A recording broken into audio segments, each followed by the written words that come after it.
Hey there, future champions. A warm welcome to my channel Learn with Zirka, the most fun and exciting place for you. Are you ready for lots of laughter, awesome adventure, and super cool learning?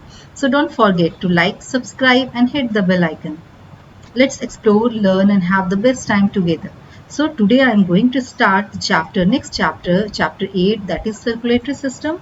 आज हम लोग chapter 8 circulatory system start करने जा रहे हैं और इस chapter में जो चैप्टर का ऑब्जेक्टिव है वो है ब्लड और लिम्फ के बारे में पढ़ना, structure and working of heart के बारे में पढ़ना है, ब्लड वेजल्स कितनी तरह के होते हैं और हार्ट ब्लड को किस तरह से पंप करने में हेल्प करता है और किस तरह से ब्लड का फ्लो पूरी बॉडी में होता है।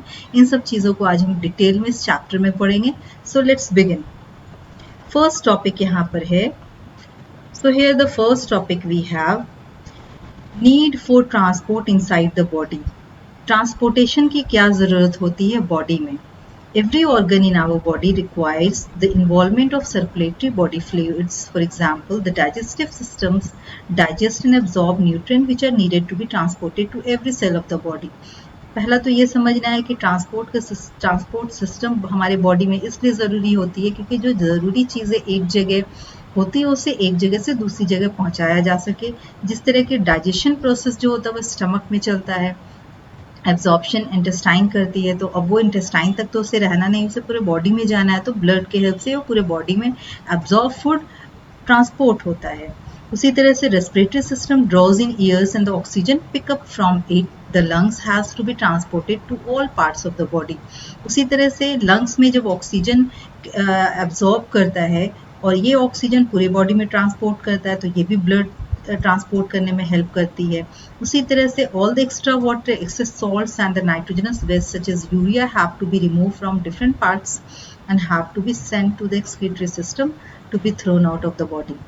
और जितना भी एक्स्ट्रा वाटर होता है, एक्सेस सॉल्ट्स होते हैं, नाइट्रोजनस वेस्ट होते हैं, यूरिया हो गया, ये सारी बॉडी में जहाँ जहाँ फॉर्म करता है, अगर वो वहाँ रह जाएगा तो पॉइजनस कंडीशन डेवलप हो सकती है। तो उस सबको ब्लड के थ्रू ट्रांसपोर्ट करा के एक्सक्रीटरी सिस्टम के थ्रू से रिलीज आउट कराया जाता है। Similarly, hormones secreted by the endocrine system have to be carried throughout the body by the circulating blood to act everywhere required. Hormone जो endocrine system से release होता है, ये एक जगह अगर इसका ये रह जाता है तो फिर इसका फंक्शन दूसरे टारगेट सेल पे कैसे पहुंचेगा। टारगेट सेल पे पहुंचाने के लिए यहाँ पर ब्लड की ज़रूरत होती है और ब्लड टारगेट सेल तक हार्मोन्स को पहुंचाते हैं। That need transport are performed by the two circulating fluids. तो जितना भी ट्रांसपोर्ट के लिए जितना भी फंक्शन जो all such functions that need transport are performed by two circulating fluids, the blood and the lymph. और जितने इस तरह के ट्रांसपोर्ट्स जो सब्सटेंस का ट्रांसपोर्ट होता है वो दो तरह के सर्कुलेटिंग फ्लूइड से ट्रांसपोर्ट होता है। एक तो the blood and the lymph. Besides transport this fluids have some other functions also. इन सब इसके अलावा भी कुछ और भी फंक्शंस होते हैं, जैसे कि fluids in our body. Fluids in our body. There are three principal fluids in our body. कितने तरह के फ्लूइड्स होते हैं हमारे बॉडी में? 3 टाइप्स के फ्लूइड्स होते हैं। एक blood, tissue fluid, lymph. Blood contain in the heart and in the blood vessels of the circulatory system. आपको पता है कि ब्लड हार्ट में कंटेन होता है और टिश्यू फ्लूइड्स जो होते हैं वो जो सेल के बीच स्पेस होते हैं वहाँ प्रेजेंट होते हैं। और लिम्फ जो होते हैं, लिम्फ वेजल्स में लिम्फेटिक ऑर्गन्स जैसे स्प्लीन और टॉन्सिल, उन सब में ये प्रेजेंट होते हैं, वहाँ पे इसका फॉर्मेशन होता है। तो above 3 principles in our body are respectively describe in section 8.3। यहाँ पे हम देख सकते हैं कि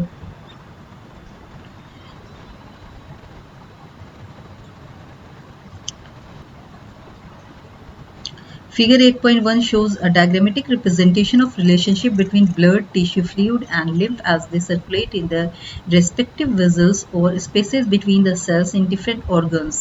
तो यहाँ पे दिखाया गया है कि किस तरह से ब्लड, टिश्यू फ्लूइड और किस तरह से Figure 8.1 shows a diagrammatic representation of the relationship between blood, tissue fluid and lymph. इस तरह से यहाँ पे दिखाया गया है कि ब्लड, टिश्यू फ्लूइड और लिम्फ में किस तरह से आपस में एक रिलेशनशिप है, किस तरह से ब्लड, लिम्फ और टिश्यू फ्लूइड एक दूसरे से connected है. तो you can see here this is blood and this one is showing the fluid between the cells, that is the lymph. यहाँ पे lymph दिखाया गया lymph के बारे में, और यहाँ पे ये टिश्यूज के बीच जो फ्लूइड होगी that is the tissue fluid. तो सब एक दूसरे पे dependent. It is clear from the diagram that blood in our body circulate in close manner all the time through blood vessels. Such a type of blood circulation it is called closed blood circulatory system. जिस तरह से यहाँ पे diagrammatic presentation से पता चल रहा है कि ब्लड जो होता है वो एक क्लोज सिस्टम से फ्लो करता है.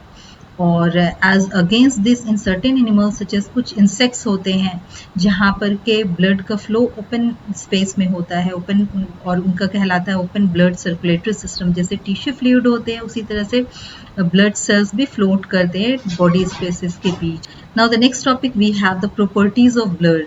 प्रॉपर्टीज ऑफ ब्लड में क्या है? The blood never stationary. Blood कभी एक जगह नहीं रहता है, वो हमेशा मोशन में होता है, क्योंकि वो हार्ट से आर्टरीज और back to the veins, then फिर से वो हार्ट में आता है. इस तरह से ब्लड हमेशा सर्कुलेट करते रहता है. कलर कैसा होता है ब्लड का?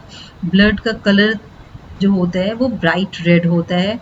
और इस तरह से वॉल्यूम कितनी होती है? कम से कम 5 से 6 लीटर ब्लड वॉल्यूम उसका होता है. और टेस्ट इसकी सॉल्टिश होती है. उसका पीएच जो होता है दैट इज ऑल्सो इम्पॉर्टेंट, 7.3 से 7.45. तो 7 हमें पता है कि 7 न्यूट्रल होता है, तो ये ना ही एसिडिक है ना ही एल्कलाइन है. तो 7.3 से 7.45 इसका पीएच वैल्यू होता है.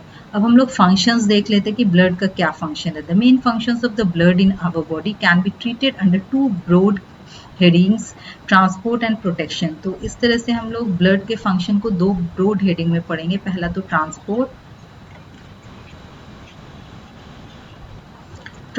Bye blood, transport of digested food, oxygen, carbon dioxide, excretory substance, hormones, body heat.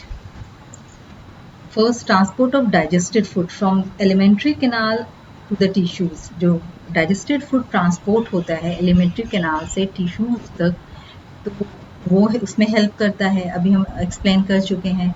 और ऑक्सीजन के ट्रांसपोर्टेशन में हेल्प करता है, कार्बन डाइऑक्साइड की ट्रांसपोर्टेशन में हेल्प करता है.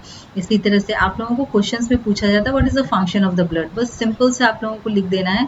It help in the transportation of food, it help in the transportation of oxygen, it help in the transportation of carbon dioxide, it help in transport of excretory material और distribution of hormones, जो कि hormones endocrine gland में form करते हैं. ये पूरे body में flow करता है with the help of the blood. Distribution of heat, or blood helps in keeping the temperature of the body uniform by distributing heat. इस तरह से बॉडी में जो हीट यूनिफॉर्मली डिस्ट्रीब्यूट होता है वो ब्लड के हेल्प से ही होता है. Protection by blood, blood forms a clot where there is a cut in the blood vessel. और सेकेंड फंक्शन क्या है कि ब्लड प्रोटेक्शन प्रोवाइड करता है. किस तरह से? क्लॉट फॉर्मेशन से. Blood forms a clot wherever there is a cut in blood vessel. The clot serves to prevent further loss of blood and the entering of disease causing germs. क्या होता है कि ब्लड क्लॉट फॉर्मेशन करता है. Clot formation की वजह से क्या होती है कि जर्म कॉजिंग जो जर्म्स होता है, जो डिजीज कॉजिंग जर्म्स होते हैं वो बॉडी में इंटर नहीं कर पाते. Its white blood corpuscles protect the body from disease by engulfing bacteria which may have entered the body. और white blood cells जो होता है वो बॉडी को प्रोटेक्ट करता है, हर तरह से प्रोटेक्ट करता है. और कुछ ब्लड सेल्स जो होते हैं वो एंटीटॉक्सिन, एंटीबॉडीज प्रोड्यूस करते हैं. Now the next is the composition of the blood. Blood का क्या कंपोजिशन है? ब्लड का कंपोजिशन जो होता है बेसिकली 2 पार्ट होते हैं. एक प्लाज्मा जो उसका फ्लूइड पार्ट होता है, दूसरा सेलुलर एलिमेंट होता है. तो प्लाज्मा में 55 से 60% जो होते हैं वो मतलब 55 से 60% प्लाज्मा होता है और सेलुलर एलिमेंट 40 से 45% होते हैं. तो प्लाज्मा क्या है? प्लाज्मा फ्लूइड स्ट्रक्चर है जिसमें कि water, protein, inorganic salts, other substances होते हैं. कितने कितने परसेंटेज है वो दिया गया है. सॉल्ट्स में जो है बहुत ही कम ट्रेस अमाउंट में सॉल्ट्स भी प्रेजेंट होते हैं, सोडियम क्लोराइड, सोडियम बाइकार्बोनेट, और कुछ सब्सटेंस भी प्रेजेंट होते हैं जैसे कि glucose, amino acids, fibrinogen, hormones, urea, ये सब प्रेजेंट होते हैं. Now cellular elements. Cellular elements में क्या है? Cellular elements refer to as the form elements of the blood. तो cellular elements में जो cells होते हैं ब्लड के उसके बारे में बताया गया. एक तो रेड ब्लड सेल्स, इराइथ्रोसाइट्स हो गया, व्हाइट ब्लड सेल्स, ल्यूकोसाइट्स हो गया, ब्लड प्लेटलेट्स, थ्रोम्बोसाइट्स हो गया. तो red blood cells the oxygen carriers जो होते हैं। Red blood cells are also called erythrocytes. Red blood cells को इराइथ्रोसाइट भी बोलते हैं। These are minute biconcave disc like structures, flat in the centre and thick and rod at the periphery. ये minute biconcave structure होता है, disc like structure होता है, और सेंटर में जो है होता है ये थिन होता है, और राउंड की पेरिफेरी में ये थिक होता है। So you can see here the structure of red blood cell, disc like shape है ना। और WBC जो होते हैं वो 5 तरह के होते हैं, न्यूट्रोफिल, यूजोनोफिल, बैसोफिल, लिम्फोसाइट, मोनोसाइट, 5 तरह के WBC प्रेजेंट होते हैं। और these are very small, about 7 micron in diameter. The small size plus the concavities on either side provide a large surface area which makes them very efficient in absorbing oxygen. जो small size होता है, RBC का जो small size होता है, RBC का जो size है वो काफ़ी छोटा है और वो कॉन्केव है। छोटा होने की वजह से इसकी सरफेस एरिया बढ़ जाती है, और कॉन्केविटीज़ होने की वजह से भी इसकी सरफेस एरिया बढ़ जाती है, जिससे वो ज़्यादा से ज़्यादा ऑक्सीजन एब्जॉर्ब कर सके। Small size enables the red blood cells to travel through fine capillaries in the body where they have to travel in single file. तो जहाँ पर के बहुत फाइन कैपिलरीज होती है, उस सिंगल सेल्स को ट्रैवल करना होता है, तो यहाँ पे आरबीसी का छोटा साइज होना उसे हेल्प करता है। Next, haemoglobin. आरबीसी के अंदर जो रेड पिगमेंट होता है उसे हेमोग्लोबिन कहते हैं। हेमोग्लोबिन एक बहुत ही इफेक्टिव केमिकल कंस्टिट्यूएंट है आरबीसीज का, और ये कलर प्रोवाइड करता है, जो colourless spongy body stoma which contains respiratory pigment haemoglobin. Haemoglobin जो है वो 2 तरह के कंपोनेंट से बना है, एक iron that is its element part, और एक प्रोटीन होता है ग्लोबिन। तो haemin that is iron and protein is globin. It has the ability to combine readily with oxygen to form oxyhaemoglobin. तो जो हेमोग्लोबिन है इसके अंदर कैपेसिटी होती है कि वो ऑक्सीजन से कंबाइन कर पाए और ऑक्सी हेमोग्लोबिन बनाए। And unstable compound which readily gives up oxygen. और ये एक अनस्टेबल कंपाउंड होता है क्योंकि वो ऑक्सीजन को रिलीज कर सके ईजिली। ऐसा नहीं कि बस ऑक्सीजन से वो कंबाइन कर गया और फिर ऑक्सीजन उससे रिलीज हो ना, हेमोग्लोबिन फ्री ना हो, ऐसा नहीं होता है। जहाँ पे जिसकी ज़रूरत होती है वो ऑक्सीजन रिलीज कर लेता है, कार्बन डाइऑक्साइड से अटैच हो जाता है। तो haemoglobin can carry a very small quantity of carbon dioxide in the form of कार्बो amino haemoglobin. तो इस तरह हेमोग्लोबिन जो होती है बहुत ही कम क्वांटिटी में कार्बन डाइऑक्साइड से कार्बो अमाइनो हेमोग्लोबिन कहते हैं। Haemoglobin has very strong affinity for carbon monoxide. Haemoglobin की बहुत ही स्ट्रॉन्ग एफिनिटी होती है कार्बन मोनोऑक्साइड के साथ, और वो एक स्टेबल कंपाउंड बनाता है carboxyhaemoglobin. This cuts down the capacity of blood of transporting oxygen, sometimes resulting in the death. होता क्या है कि जब ये कार्बो ऑक्सी हेमोग्लोबिन बना लेता है और ये इतना स्टेबल कंपाउंड हो जाता है कि ये ऑक्सीजन को मौका भी नहीं देता है कि हेमोग्लोबिन से वो कंबाइन कर सके और सेल्स तक ऑक्सीजन पहुंचाया जा सके। तो इस कंडीशन में डेथ भी होने का डर होता है। This is known as carbon monoxide poisoning, और इसे ही कार्बन मोनोऑक्साइड पॉइजनिंग कहते हैं। ये ऐसा ही इसलिए होता है क्योंकि कार्बन मोनोऑक्साइड जो होता है वो बहुत ही स्ट्रॉन्ग एफिनिटी शो करता है हेमोग्लोबिन के साथ, और ये स्टेबल कंपाउंड बना देता है carboxyhaemoglobin. For example, sleeping near burning furnaces in the small rooms without ventilation can result in carbon monoxide poisoning and may even cause death. तो होता क्या है कि अगर बर्निंग फर्नेसेस के नज़दीक अगर कोई सोता है और वहाँ पे कार्बन मोनोऑक्साइड गैस रिलीज हो रही है, तो वो उसका डेथ हो सकता है, क्योंकि वो कार्बन मोनोऑक्साइड उसके हेमोग्लोबिन से कंबाइन करके कार्बो ऑक्सी हेमोग्लोबिन बनाएगी और ऑक्सीजन को मौका नहीं मिलेगा। इस तरह से ऑक्सीजन उसके टिश्यू सेल्स तक पहुँच ही नहीं पाएंगे और इस तरह से उस किसी भी इंसान का डेथ हो सकता है।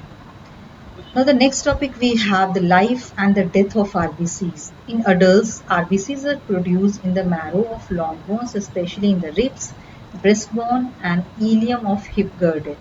इस तरह से अडल्ट में आरबीसी जो प्रोड्यूस होता है वो लॉन्ग बोन के मैरो में प्रेजेंट होता है, रिब्स में प्रेजेंट होता है, breast bone, ilium of hip girdle में, यानी कि जितनी भी लंबी हड्डियां होती हैं बॉडी की उन सब में प्रेजेंट होता है। In an embryo they are produce in the liver, और एम्ब्रियो में वो लीवर में प्रोड्यूस होता है, स्प्लीन में प्रोड्यूस होता है।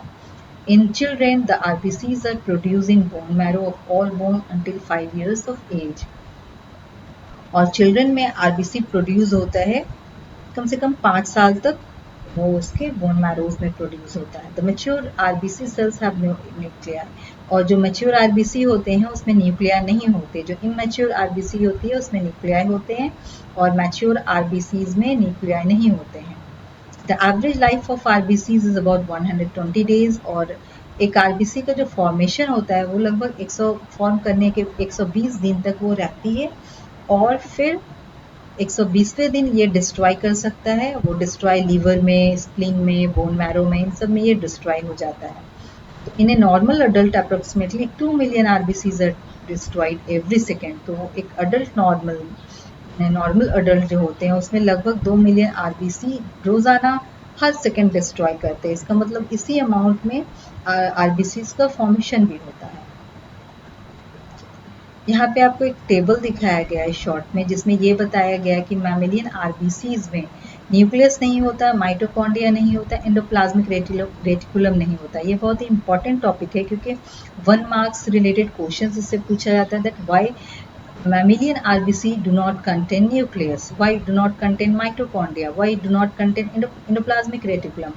तो आप शॉर्ट में आंसर करेंगे कि न्यूक्लियस क्यों नहीं प्रेजेंट होता है। Thus, though deficient of above organelles, mature RBCs in reality are more efficient in carrying out their task of picking up and delivering oxygen. The factors masking them more efficient in this work and are as follow। तो nucleus नहीं होने की वजह ये है, ताकि nucleus अगर नहीं होगा तो उसकी mix the red blood sales biconcave. पहले न्यूक्लियस नहीं होने की वजह से रेड ब्लड सेल्स जो होते हैं वो बाइकॉनकेव बन जाते हैं, और उसकी सरफेस एरिया जो होती है, सरफेस एरिया वॉल्यूम रेशियो, वो बढ़ जाती है। स्पेस इन बिटवीन इंक्रीज, और उनके बीच जो स्पेस होती है वो इंक्रीज हो जाती है। More RBC can be accommodated in the same space, जिसकी वजह से ज़्यादा से ज़्यादा आरबीसी अकोमोडेट हो जाएगी, सरफेस एरिया बढ़ जाती है, और कॉन्केविटी होने की वजह से भी ज़्यादा सरफेस एरिया, जिससे वो ज़्यादा से ज़्यादा ऑक्सीजन के कॉन्टैक्ट में आ सके। अच्छा, नेक्स्ट टॉपिक है माइटोकॉन्ड्रिया आरबीसीज में क्यों नहीं होता। माइटोकॉन्ड्रिया आरबीसीज में नहीं होने की वजह ये है कि जब माइटोकॉन्ड्रिया अगर आरबीसी में होगा तो वो सेल्फ कंजप्शन करने लगेगा, वो ऑक्सीजन को कंज्यूम करके एटीपी फॉर्मेशन करने लगेगा, तो वो फिर टिश्यूज में, सेल्स में कैसे पहुंचाएगा ऑक्सीजन। इस वजह से यहाँ पे माइटोकॉन्ड्रिया नहीं है, ताकि वो जितना लंग से एब्जॉर्ब कर पाए ऑक्सीजन, उतना ही वो ट्रांसपोर्ट कर पाए सेल्स को। No endoplasmic reticulum means increase flexibility, और एंडोप्लाज्मिक रेटिकुलम नहीं होने की वजह से आरबीसी बहुत ज़्यादा फ्लेक्सिबल हो जाता है, जिसकी वजह से वो कैपिलरीज वॉल के थ्रू बाहर भी आ सकता है। तो ये रीज़न होता है। You can write answer, 1 marks reasoning में पूछा जाता है ये सवाल। Now the next topic we have white blood cells. RBC हम लोगों ने कंप्लीट किया, अब वाइट ब्लड सेल्स के बारे में पढ़ते हैं। वाइट ब्लड सेल्स और leukocytes differ from red blood cells in having a nucleus and not containing hemoglobin। white blood cells और leukocytes जो होते हैं वो RBC से, white blood cells और leukocytes differ from red blood cells in having a nucleus। white blood cells या फिर leukocytes जो होता है वो red blood cells से इस तरह से डिफरेंट होता है क्योंकि इसमें न्यूक्लियस होता है, white blood cells में न्यूक्लियस होता है। their numbers is much less, और वाइट ब्लड सेल्स 4000 से 8000 पर mm³ प्रेजेंट होता है ब्लड में, और ज़्यादातर जो WBCs होते हैं वो अमोबॉइड शेप के होते हैं, और वो एक सिडोपोडिया प्रोड्यूस करते हैं, जिसकी वजह से वो आसानी से ब्लड कैपिलरीज से बाहर आ सकते हैं, बहुत ही आसानी से। और इस प्रोसेस को डायपेडेसिस बोलते हैं। The Ojing out process of WBC from the blood capillaries is called the diapedesis। diapedesis यहाँ पे फिगर में देख सकते हैं कि किस तरह से white blood cells ooze out हो रहा है ब्लड कैपिलरी से, इसी प्रोसेस को डायपेडेसिस बोलते हैं। Now the next we have origin and the life of WBC। WBC का फॉर्मेशन भी बिल्कुल उसी तरह से होता है। ये ब्रेड बोन मैरो में फॉर्म करते हैं, लिम्फ नोड्स में फॉर्म करते हैं, समटाइम कभी कभी लीवर में भी इसका फॉर्मेशन हो जाता है। The average life is about 2 weeks. तो इसका एवरेज लाइफ 2 वीक्स होता है, 14 डेज होता है। The neutrophils live for only a few hours. Neutrophils जो होता है वो कुछ घंटा रहता है, but and about 125 billion neutrophils are produced each day. और कम से कम 125 बिलियन न्यूट्रोफिल्स हर दिन प्रोड्यूस होता है। The old and worn WBC are destroyed in the same manner as the RBC।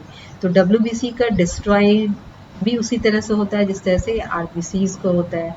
यहाँ पे दो टर्म दिए गए, ल्यूकेमिया एंड ल्यूकोपेनिया। ल्यूकेमिया क्या है? Is a cancer of the tissue forming WBC whose number is increases many fold at the cost of RBCs. इसमें क्या होता है? ब्लड कैंसर है जिसमें कि बहुत तेजी से डब्ल्यूबीसी के नंबर्स बढ़ते हैं इसकी, और ल्यूकोपेमिया में क्या होता है? डब्ल्यूबीसी का नंबर घटता है। ल्यूकेमिया, ल्यूकोपेमिया, पेनिया। फर्स्ट ल्यूकेमिया है, ल्यूकेमिया में नंबर ऑफ आरबीसी इंक्रीज करते हैं। ल्यूकोपेनिया है जिसमें नंबर ऑफ पहला ल्यूकेमिया है जिसमें नंबर ऑफ डब्ल्यूबीसी इंक्रीज करते हैं, और ल्यूकोपेनिया जिसमें नंबर ऑफ डब्ल्यूबीसी डिक्रीज करते हैं। तो next topic we have functions of leukocytes. Leukocytes का क्या फंक्शन होता है? ल्यूकोसाइट फैगोसाइटोसिस में हेल्प करता है। This is a process in which most WBC and particularly the neutrophils engulf particle like solid substances, especially bacteria. एक process है जिसमें WBC न्यूट्रोफिल्स इंगल्फ करता है, सॉलिड सब्सटेंसेस स्पेशली बैक्टीरिया, इन सब चीज़ों को इंगल्फ करता है। Granular, different types of white blood sales. अब यहाँ पे एक टेबल दिया गया है जिसमें कि वाइट ब्लड सेल्स कितने टाइप के होते हैं उसके बारे में बताया गया है, और ये different white blood cells जो होते हैं। Here the table are given. Here a table is given in which the 5 different types of WBCs are mentioned. उसके क्या क्या functions है, ये table learn करने बहुत important होता है। Next function जो है वो बताया गया inflammation. Inflammation occurs due to the reaction of tissues. Inflammation क्यों होता है? जब tissue react करते हैं इंजरीज की वजह से, तो वहाँ पे लोकल इन्वेजन होता है जर्म का। वहाँ पे जर्म क्या करते हैं? इन्वेड करने लगते हैं, और उस जगह पे लोकल हीट, रेडनेस, स्वेलिंग, ये सारी प्रोसेस होती है जिसकी वजह से वहाँ पर जो जर्म्स है उसे किल किया जा सके, और ये सारा प्रोसेस डब्ल्यूबीसी के हेल्प से होता है। तो here the leukocytes migrate through the walls of the blood vessel by diapedesis and fight against the disease causing germs. तो यहाँ पर WBC आ जाते हैं और वो जितने भी जर्म्स होते हैं उसे इंगल्फ करने की कोशिश करते हैं। They also destroy the damage cells, और जितने डैमेज सेल्स हो जाते हैं इंजरीज की वजह से, जो सेल डैमेज हो जाते हैं उसे डिस्ट्रॉय कर देते हैं फैगोसाइटोसिस प्रोसेस से। फैगोसाइटोसिस प्रोसेस जो होता है इसमें जनरली इंगल्फिंग ऑफ बैक्टीरिया होता है जो कि प्रोसेस WBC करता है। तो आप देखते होंगे कि जहाँ पे वुंड होता है वहाँ पे पस फॉर्मेशन होता है। पस में कुछ नहीं, डेड वाइट ब्लड सेल्स होते हैं, और जो टिश्यू डिस्ट्रॉय हो जाते हैं वो सारी चीज़ें होती हैं। Next formation of antibody. Most important WBC का फंक्शन होता है कि वो एंटीबॉडीज बनाता है। WBC स्पेशली लिम्फोसाइट्स जो होते हैं वो एंटीबॉडीज बनाते हैं, और ये एंटीबॉडीज जो होते हैं हमारे बॉडी में जो भी जर्म्स इंटर करते हैं उसे न्यूट्रलाइज करता है, उसे किल करता है, और जो भी पॉइजन्स बनते हैं उन सबको न्यूट्रलाइज करता है। इंट्रोड्यूसिंग वीकेंड जर्म्स और germ substances during vaccination stimulate formation of particular antibodies. तो इस तरह से of antibodies, the WBC produce antibodies which kill or neutralize the germs. WBC जो होते हैं वो एंटीबॉडीज को किल और न्यूट्रलाइज करते हैं, और ये जो एंटीबॉडीज होते हैं वो स्पेशली WBC जो होता है लिम्फोसाइट वो फॉर्म करता है, और हमारी बॉडी में जो भी जर्म्स और इंटर करते हैं वो इस लिम्फोसाइट्स के हेल्प से, लिम्फोसाइट जो एंटीबॉडीज रिलीज करता है। Now the next topic we have the blood platelets, thrombocyte. Blood platelets या thrombocyte. Blood platelets are minute oval or round structures. Blood platelets जो होते हैं छोटे oval round structures होते हैं, non nucleated होते हैं, और फ्लोट करते रहते हैं ब्लड में, और इसका नंबर जो होता है वो 2 लाख से 4 लाख पर क्यूबिक mm होता है। और the platelets are derived from some giant cell called megakaryocytes in the red bone marrow. Red bone marrow जो होते हैं उसमें जो मेगाकैरियोसाइट्स होता है वो कुछ सेल्स को बनाता है, budded off from megakaryocytes in a manner that each one is completely surrounded with membrane. और ये मेगाकैरियोसाइट्स इस तरह से उसमें से, और मेगाकैरियोसाइट्स से ये थ्रोम्बोसाइट्स का फॉर्मेशन होता है, और इसका जो लाइफ स्पैन है वो 3 से 5 डेज ही होता है। They are very important in clotting, और lymphocytes they are very important in clotting of blood, और blood platelets यानी thrombocyte जो है वो blood को clot करने में, यानी कि खून के थक्का बनने में, खून को जमने में बहुत मदद करता है। इस तरह से यहाँ पे स्टेप्स दिए गए हैं जिसकी हेल्प से हम समझ पाएंगे किस तरह से ब्लड क्लॉटिंग में ये help. Functions of platelets, clotting of blood coagulation. Blood coagulation का क्या मतलब, प्लेटलेट्स का जो मेन फंक्शन होता है वो ब्लड को क्लॉट करना होता है, कोगुलेशन प्रोसेस कहलाता है। व्हेन ए ब्लड वेसल, जब कोई ब्लड वेसल कट जाता है और ब्लड उससे स्किप करने लगता है, बहने लगता है, तो आप देखेंगे कि ऑटोमेटिक ब्लड वहाँ पे क्लॉट कर जाता है। इसकी वजह ये है कि जैसे ही ब्लड इंजरीज होती है तो वहाँ पे जो सेल हैं दैट इज द थ्रोम्बोसाइट्स वो एक्टिव हो जाता है और वो ब्लड को कोगुलेट करने में हेल्प करता है। तो injured tissue cells and the platelets which disintegrated at the site of the wound release a substance. तो जैसे ही वहाँ पे इंजरीज होती है, थ्रोम्बोसाइट्स एक सब्सटेंस रिलीज करता है जिसे थ्रोम्बोकाइनेज कहते हैं, और ये थ्रोम्बोकाइनेज जो होती है वो एंजाइम की तरह वर्क करता है and with the help of calcium ion present in the plasma it converts the substance prothrombin of the plasma into thrombin. और थ्रोम्बोकाइनेज जो होता है वो एक एंजाइम जैसे वर्क करता है जो कि कैल्शियम के हेल्प से प्लाज्मा प्रेजेंट होता है प्रोथ्रोम्बिन में कन्वर्ट करता है, और ये प्रोथ्रोम्बिन थ्रोम्बिन में कन्वर्ट हो जाता है। इस तरह से विटामिन के की प्रेजेंस में ये सारी चीज़ें होती है। थ्रोम्बिन कैल्शियम के प्रेजेंस में फाइब्रिनोजेन से रिएक्ट करता है और वो फाइब्रिन बनाता है। ये फाइब्रिन क्या है? ये fibrin fine thread like structures है जो कि ब्लड वेजल्स के जहाँ पे इंजरीज होती है वहाँ पे वो इस तरह से fine fine thread like structure form कर जाता है, और जो रेड ब्लड सेल्स जो इंटर कर रहे हैं इस इंजर्ड पार्ट में वहाँ पे ये इंटैंगल कर जाते हैं और यहाँ पे ये जमा हो जाते हैं जिसे कोगुलेशन कहते हैं। इस तरह से क्या होते हैं, ब्लड कोगुलेट कर जाते हैं। देखिए प्लेटलेट प्लग दिखाया गया है, मीन्स के यहाँ पे ये जो प्लेटलेट्स है वो इस तरह से प्लग फॉर्मेशन कर देते हैं और फाइब्रिन थ्रेड्स का फॉर्मेशन हो जाता है जो कि फिर से फर्दर जो आरबीसीज का रिलीज आउट होने से वो उसको स्टॉप करते हैं। Main reactions in blood clotting, injured tissue cells and platelets. Blood clotting में क्या main reaction? Rate of blood in blood clotting. तो ब्लड जो क्लॉट करता है तो उसका क्या क्या फॉर्मेशन होता है? एक तो कॉर्पसल्स ब्लड और plasma.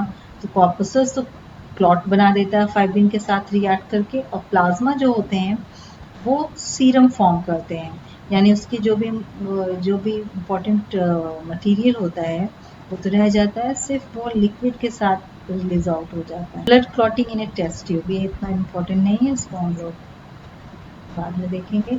Now the next is एक जेनेटिक डिसऑर्डर डिजीज के बारे में बताया गया जिसे हेमोफीलिया कहते हैं। ये एक जेनेटिक डिसऑर्डर डिजीज है जिसमें के ब्लड का फ्लो है वो रुकता नहीं है, ब्लड कंटिन्यू फ्लो करते रहता है। अगर कहीं पे अगर कोई हेमोफिलिक पर्सन है, अगर से इंजरीज या छोटा सा कट लग जाता है तो कंटिन्यू ब्लड का फ्लो होते रहता है। इस डिजीज को हेमोफीलिया कहते हैं और एक जेनेटिक डिसऑर्डर है।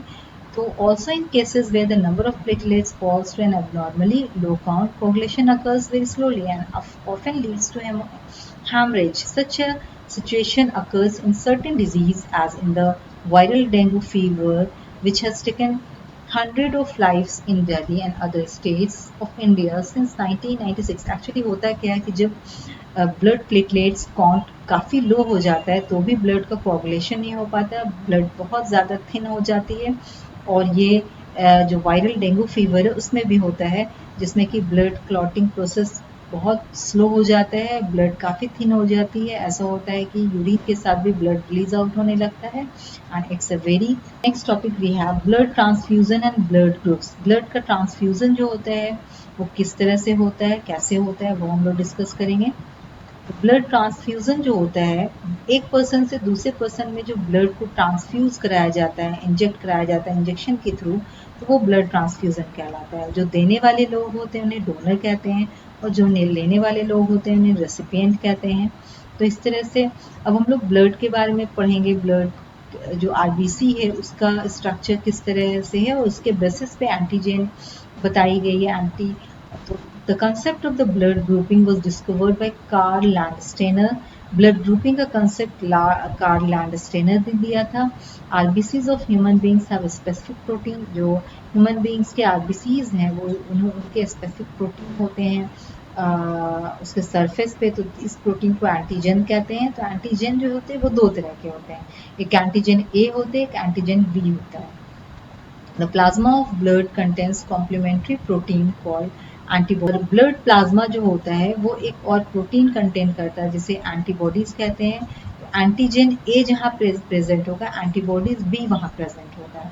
एंटीजन बी जहाँ प्रेजेंट होगा वहाँ एंटीबॉडीज ए प्रेजेंट होगा. Depending on the presence or the absence of the type of antigens, there are four types of the blood group. You can see here, यहाँ पे 4 तरह का blood group बताया गया. बहुत ईजी है.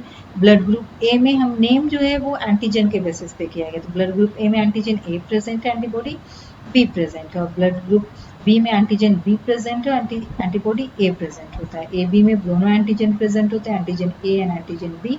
और यहाँ नो एंटीबॉडी प्रेजेंट होता है. ओ में no antigen, both antibody and A and antibody B. There are several systems of blood grouping. बहुत सारे सिस्टम्स होते हैं ब्लड ग्रुपिंग के, जिसमें कि ABO system, Rh system are the most important. ABO system. According to the ABO system, the human blood is classified into 4 types. ABO system में 4 तरह के ब्लड ग्रुप है, AB और यही ABO ब्लड ग्रुप सिस्टम है जिसमें blood group A, blood group B, blood group AB और blood group O पाया जाता है. इस तरह से according to the O, the type of blood can be given to the person of all types. Blood group O वाले जो होते हैं वो डोनर होते हैं. वो A को भी, B को भी, AB को भी दे सकते हैं. क्यों? क्योंकि उनके पास किसी भी तरह का एंटीबॉडी नहीं प्रेजेंट होता है. उसी तरह से जो ब्लड ग्रुप B, AB जो होते हैं वो यूनिवर्सल रेसिपिएंट और वो रिसीव कर सकते हैं सबसे, A से, B से और O से, क्योंकि उनके पास किसी भी तरह का antibody. According to the O type, blood can be given to the person of all types of blood. और जो ब्लड ग्रुप O होते हैं वो यूनिवर्सल डोनर कहलाते हैं. वो किसी भी तरह के लोगों को जिनका ब्लड ग्रुप O है, AB है, A है, B है, सबको वो ब्लड ग्रुप दे सकते हैं. और AB जो होते हैं वो यूनिवर्सल रेसिपिएंट होते हैं और वो AB को दे सकते हैं, A को, B को और O को सबसे वो ले सकते हैं. सब हर तरह के लोगों से वो ब्लड ले सकते हैं. Summary of matching, compatibility and mismatching in compatibility in the ABO system is given. Now the next topic is the RH system. RH system क्या होता है? आप देखते होंगे कि ब्लड ग्रुप जब होता है तो हम लोग बोलते हैं बी पॉजिटिव, ए पॉजिटिव. ये जो पॉजिटिव होती है वो that is showing the presence of RH factor, इसे RH फैक्टर भी बोलते हैं. तो अगर blood group A B positive है इसका मतलब ब्लड ग्रुप ए बी है और RH फैक्टर जो प्रेजेंट है, RH पॉजिटिव है. तो एक्चुअली हुआ क्या था, blood group of the most people contain a substance called RH factor. ज़्यादातर लोगों का आप देखेंगे ब्लड ग्रुप पॉजिटिव होता है क्योंकि ये RH फैक्टर उनमें प्रेजेंट होता है. तो अब common monkey in which the factor was first discover, हम लोगों का जो कॉमन मंकी है जिसे रेसिस मंकी बोलते हैं, उसमें ये फैक्टर प्रेजेंट था और उसी से ये फैक्टर्स ह्यूमन बींग्स में आया है. और जहाँ वो प्रेजेंट होता है RH फैक्टर पॉजिटिव हो जाता है, ब्लड ग्रुप पॉजिटिव हो जाती है. When the blood of such an individual is transfused in person lacking it और जिसमें ये RH फैक्टर नहीं होता है वो नेगेटिव और जिनमें होता है वो पॉजिटिव होते हैं. Now if A second transfusion be given to such RH negative person, the antibody produced by the first transfusion causes a reaction with the transfused blood, which may even lead to death. इस तरह से blood transfusion कराया जाता है. इस बात का ध्यान रखा जाता है कि ब्लड ग्रुप हमेशा सेम हो. अगर नेगेटिव होगा और पॉजिटिव पर्सन के अंदर चला जाएगा तो फिर ब्लड क्लॉट कर जाएगा और डेथ भी हो सकती है. अगर कोई नेगेटिव पर्सन है, नेगेटिव RH फैक्टर हो, वो पॉजिटिव के अंदर चला जाता है उसका ब्लड, तो भी वो डेथ हो सकता है. तो इस तरह से RH का ध्यान देना चाहिए. RH factor in pregnancy, RH factor in pregnancy में भी बहुत इंपॉर्टेंट है कि जो ब्लड ग्रुप होते हैं नेगेटिव वुमेन, अगर वो कंसीव कर लेती है RH पॉजिटिव चाइल्ड तो उसका फर्स्ट चाइल्ड तो ठीक रहता है. बट अगर सेकेंड चाइल्ड भी वो RH पॉजिटिव चाइल्ड कंसीव करती है तो चूंकि उसके बॉडी में RH पॉजिटिव के अगेंस्ट एंटीबॉडी बन जाती है और उसके बाद इस वजह से सेकेंड चाइल्ड में उसे परेशानी हो सकती है, उस फीटल डेथ भी हो सकता है, अबॉर्शन कराना पड़ सकता है. इसलिए RH फैक्टर प्रेगनेंसी में भी बहुत इंपॉर्टेंट है, इस बात का ध्यान रखना चाहिए. नाउ द नेक्स्ट टॉपिक जो मेन हम लोगों का टॉपिक है that is the blood circulatory system.